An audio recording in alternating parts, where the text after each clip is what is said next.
नमस्कार दोस्तों।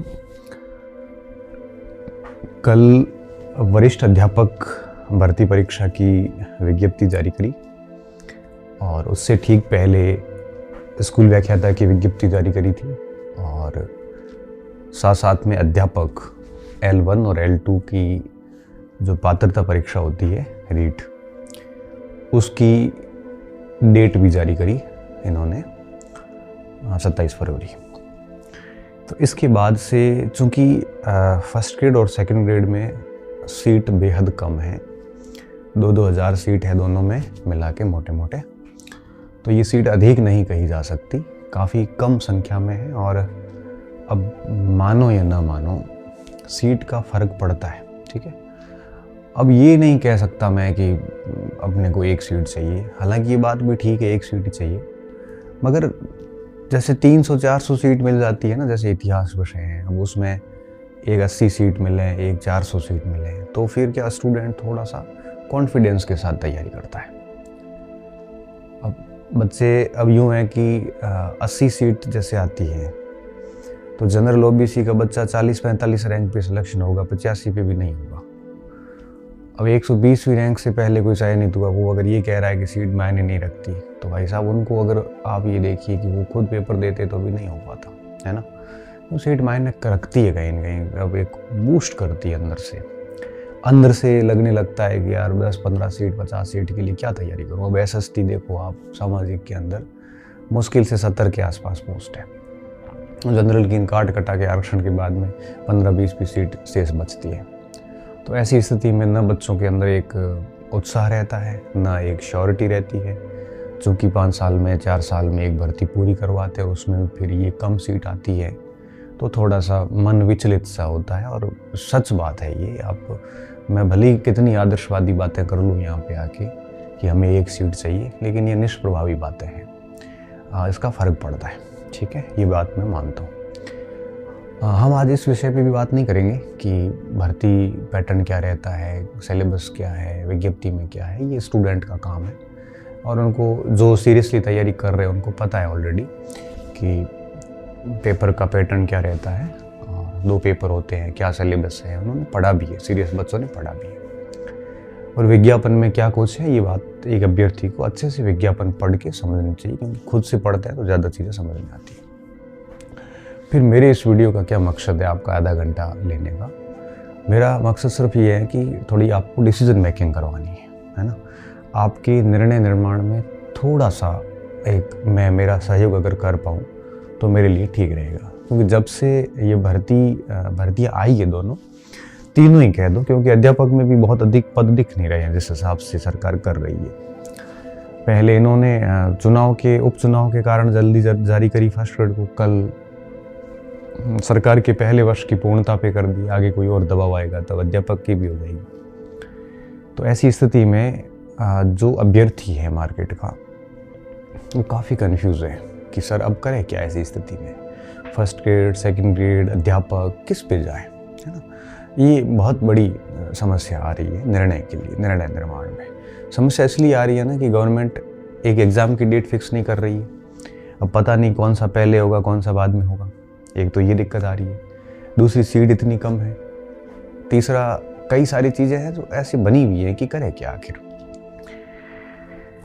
तो देखो, सीट कम भी है तब भी हमें तो पढ़ना ही पड़ेगा, ठीक है। आपके पास 2 ही ऑप्शन है, या तो पढ़ाई छोड़ दो या पढ़ाई कर लो, ठीक है। अगर आपको लगता है कि जीवन का खूब समय दे दिया और अब माथापड़ी नहीं होगी, तो आप काम धंधा कर लिए, कोई दिक्कत नहीं है। लेकिन आपको लगता है कि आप में कैलिबर है और आप कर लोगे आराम से, और 2, 4, 5 साल का आपने टाइम दिया है, नहीं भी दिया, 1-2 साल से दिया या नए है, पढ़िए। और पढ़ने से मुझे लगता है कि नौकरी ही नहीं लगती, बल्कि पढ़ने से आपकी स्किल भी डेवलप होती है, आपका बोलने का तरीका बदल जाता है। आप कहीं दूसरी जगह कोचिंग वगैरह में भी, कंटेंट राइटिंग में भी, कहीं पे भी लगते हैं, आप अपना खुद का एम्पायर भी खड़ा कर सकते हैं। तो पढ़ा हुआ व्यक्ति कहीं पीछे नहीं रहेगा, ये तो तय बात है। तो पढ़ना ही एकमात्र विकल्प है। मुझे पता है कि कम सीट होती है तो हम ये कह देते हैं कि भाई एक सीट ही तो चाहिए, लेकिन ये चीज़ें मुश्किल होती हैं। मगर ये भी नहीं है कि अपन ये सोचें कि इसमें होगा नहीं, अपन छोड़ दें, किसी का तो होगा ही, होगा तो ठीक है, नहीं तो आगे बड़ी भर्ती आएगी, आनी तो पड़ेगी। देखो, वैकेंसीज खूब आएगी, ऐसी बात नहीं है, मगर ये है कि इस बार सरकार ने ये कम किया है, ठीक है, अब मैं मेरी बात को शुरू कर रहा हूँ। जहाँ तक पोस्ट की बात है, तो देखो, मेरा जो अनुमान है, मेरा जो इंट्यूशन है, मेरा जो आंकलन है, उस पर मैं कह सकता हूँ कि ये सीट डेफिनेटली बढ़ेगी। फर्स्ट ग्रेड और सेकंड ग्रेड दोनों की सीट बढ़ेगी। कितनी बढ़ेगी? सम्मानजनक सीट हो जाएगी। ठीक है, इसका ऐसा कोई रूल्स नहीं है कि डबल ही हो सकती है, ऐसा कोई रूल्स नहीं है, क्योंकि कई बार हमने ये भी देखा है 52 सीट से भी 350 सीट हो रखी है सेकंड ग्रेड में, हमारे टाइम, मुझे अच्छे से याद है। तो ऐसा कोई नियम नहीं है, कितनी भी बढ़ सकती है, बट हाँ, सीट बढ़ेगी और सम्मानजनक सीट बढ़ेगी। तो आपको एक ये भी लगेगा कि बहुत अधिक सीट है, ये सोच के इतना भी नहीं होगा, बहुत कम वाला डर भी नहीं रहेगा और बहुत अधिक वाली लापरवाही भी नहीं रहेगी। ठीक ठाक मध्य की सीट बढ़ जाएगी। जैसे 2000 है तो 5000 के आसपास तक हो सकती है, ऐसा हो जाएगा। हालांकि मार्केट में अफवाह चल रही है कि सीट नहीं बढ़ेगी, आगे बड़ी भर्ती करेंगे। तो देखो, ये बेबुनियादी बातें हैं, इनके पीछे कोई आधार नहीं है, ये कहने के पीछे कोई उनका लॉजिक नहीं है। बस लोग हवा में एक आधा कह देता है, फिर उसके बाद वो बात चल पड़ती है। ठीक है, दूसरा, कई लोग ये कह रहे हैं कि सामाजिक सीटें खत्म होगी। देखो, सीट कभी खत्म नहीं होती, क्योंकि सामाजिक के शिक्षकों को हेडमास्टर बनाया जाता है 8वीं तक की स्कूल का। सामाजिक के होते ऊपर भी होते हैं, तो कोई फ़र्क नहीं पड़ता। ठीक है, कुछ फ़र्क पड़ता है, बट इतना नहीं पड़ता कि सीट ही ख़त्म हो गई। किसी ने कह दिया, अब SST वाले सारे परेशान हो गए। तो मुझे उन सारे टीचर्स से भी एक विनम्र मेरा आग्रह रहता है, हमेशा से मैं कहता हूँ कि हम लोग बोलते वक्त थोड़ा ध्यान दें। क्यों? क्योंकि बच्चे हमारे पे भरोसा करते हैं, और हम अगर ऐसा कुछ बोलते हैं तो वो बातें उनके मन में चलती रहती है और नेगेटिव चीज़ें फैलती बहुत अधिक है। तो आप जितना हो सकता है थोड़ा पॉजिटिव कहिए। और जो बात आपको नहीं पता, हमें नहीं पता पीछे क्या चीज़ें चलती है, तो उन बातों को लेके कोई लेख या वीडियो के ज़रिए ना कहिए कि भाई सामाजिक में सीट नहीं आएगी, आगे सीट इसमें नहीं बढ़ेगी, उसके बाद बढ़ेगी, ये होगा। ऐसे इन चीज़ों से क्या होता है, बच्चे और भ्रम में पड़ते हैं। तो जो बात आपको पुख्ता पता है वो तो बता दो, ठीक है, लेकिन जो बात पुख्ता नहीं पता है तो आप नेगेटिव तो ना बताओ। ठीक है, थोड़ा बहुत पॉजिटिव हो सकते हो, आपके अनुमान लगा सकते हो कि हाँ सीट बढ़ जाएगी। इतना कहने से क्या जाता है, क्योंकि हमें पता है कि स्कूल्स में इतनी सीट खाली, वित्त विभाग के पास फाइल पड़ी है, वो बढ़ाएगी। इस बेस पे हम कह सकते हैं वो बढ़ाएगी, लेकिन हम ये किस बेस पे नहीं कह सकते हैं कि सरकार है वो सीट बढ़ाएगी नहीं, बल्कि अगली भर्ती में ऐड करिए। तो बेबुनियादी बात हो गई। इसलिए शिक्षकों को अपनी जिम्मेदारी समझते हुए मुझे लगता है ऐसा नहीं बोलना चाहिए। हम स्टूडेंट को भी ऐसी बेबुनियादी बातों को आगे से आगे फॉरवर्ड नहीं करना है, ये सारी भ्रमित करने वाली बात है। ठीक है, तो मेरा अनुमान ये है कि सीट बढ़ेगी फर्स्ट ग्रेड और सेकंड ग्रेड की, क्योंकि DPC होने के बाद मेरा अनुमान और सशक्त हुआ है। क्योंकि DPC होने के बाद सीट खाली होती है, फिर वित्त विभाग से स्वीकृति की फाइल भी प्रोसेसिंग है, और वो फाइल वहाँ से सहमति बनती है, तो एक छोटा सा नोटिफिकेशन डाल के सीट बढ़ा सकते हैं, और सीट भी बढ़ा सकते हैं। और ये लास्ट डेट फॉर्म की बढ़ा के और नए फॉर्म भी ले सकते हैं। जैसे 4 दिसंबर फर्स्ट ग्रेड की लास्ट डेट थी, तो ये यूँ कह सकते हैं कि 30 मार्च फर्स्ट ग्रेड की लास्ट डेट 30 मार्च की जाती है, और जैसे मान लो 20 मार्च को पोस्ट बढ़ती है, तो ये आ जाता है कि भाई 30 मार्च तक फॉर्म भरे जा सकते हैं, सीट बढ़ा दी जाती है। ये भी होता है। ठीक है, सारी चीज़ें होती, सरकार चाहे तो कुछ भी हो सकता है। रही बात एग्ज़ाम की, तो मुझे लगता है सबसे पहले फर्स्ट ग्रेड होगी, उसके बाद सेकंड ग्रेड होगी, उसके बाद अध्यापक होगी। ये तय बात है इस बार। देखो, पहले फर्स्ट ग्रेड की भर्ती आई है, तो फर्स्ट ग्रेड पहले करवाएंगे, फिर सेकंड ग्रेड करवाएंगे, फिर अध्यापक करवाएंगे।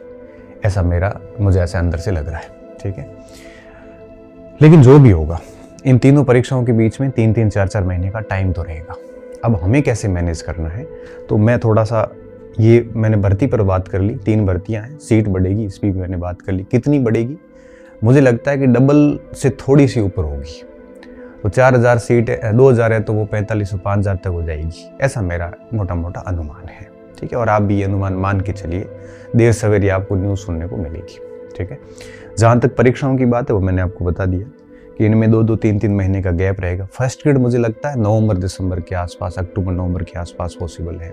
सेकंड ग्रेड 25 में संभावना बहुत कम सी लग रही है, और हो सकता है 26 से स्टार्टिंग में करवा दें, और जहाँ तक हो सकता है भाई 26-25 के लास्ट में करवा दें दिसंबर में सेकंड ग्रेड, तो अक्टूबर के आसपास फर्स्ट ग्रेड करवाई जा सकती है। अब रही बात अध्यापक की, तो अभी तक उसका कुछ क्लियर है नहीं, फरवरी में पात्रता होने के बाद में भी 7-8 महीने 6-7 महीने तो मेंस के लिए लगते हैं, तो वो भी उन दिनों में बैठती हैं। तो हो सकता है कि एक परीक्षा को पीछे कर दें, क्योंकि एक साथ भर्तियाँ जारी करके बच्चों को कन्फ्यूज़न करने का काम तो गवर्नमेंट ने कर दिया है। ठीक है, तो 3rd ग्रेड अध्यापक का ये रहेगा, मुझे लगता है कि उसका थोड़ा 26 के आसपास रहेगा। तो एक आधी परीक्षा, 1 या 2 परीक्षा 26 में जाएगी, एक आधी 25 में हो जाएगी। ठीक है, ये मोटा मोटा आंकलन है। आप ये मान के चलिए कि अभी 7-8 महीने आपकी कोई परीक्षा नहीं, मतलब पात्रता तो है, लेकिन दिसंबर, जनवरी, फरवरी, मार्च, जून, जुलाई तक मुझे लगता है कि इन तीनों में से एक भी परीक्षा कन्फर्म नहीं होगी।